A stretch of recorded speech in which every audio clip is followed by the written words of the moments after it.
If I want to be happy, then I must be free to do whatever I want. Now we have to ask, is that true? Is that true that you are free to do whatever you want, you'll be happy?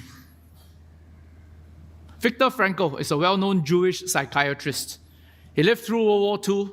He lost his whole family, including his pregnant wife. In the concentration camp, he was the camp doctor.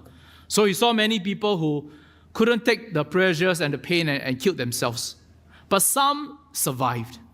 After the war, he wrote a very famous book called Man's Search for Meaning. He talks about his experience in the camp and says, to survive, people need a kind of purpose.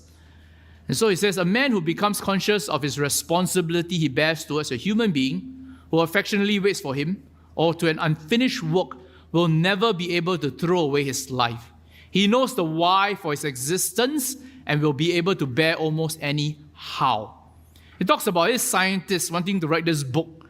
And so because he wanted this unfinished work, he had a purpose, he survived. He talked about this man who sent his child overseas before the war, and so he was waiting to be able to meet up with his child, and so he survived. And so in the book, Man's Search for Meaning, Franco says, happiness cannot be pursued. You pursue it, you think you'll be happy, but it slips from your hand. Happiness is ensued. Happiness is experienced. Happiness is a byproduct when we pursue meaning and purpose. And so you think about being a steward. Say, I'm free to do whatever I want, but when we are free, we tend to live self-centered lives. We think when we achieve something, we'll be happy, but when you achieve it, you feel a sense of emptiness. But if happiness is experienced, is a byproduct of purpose and meaning, then being a steward is okay because the master gives you this purpose.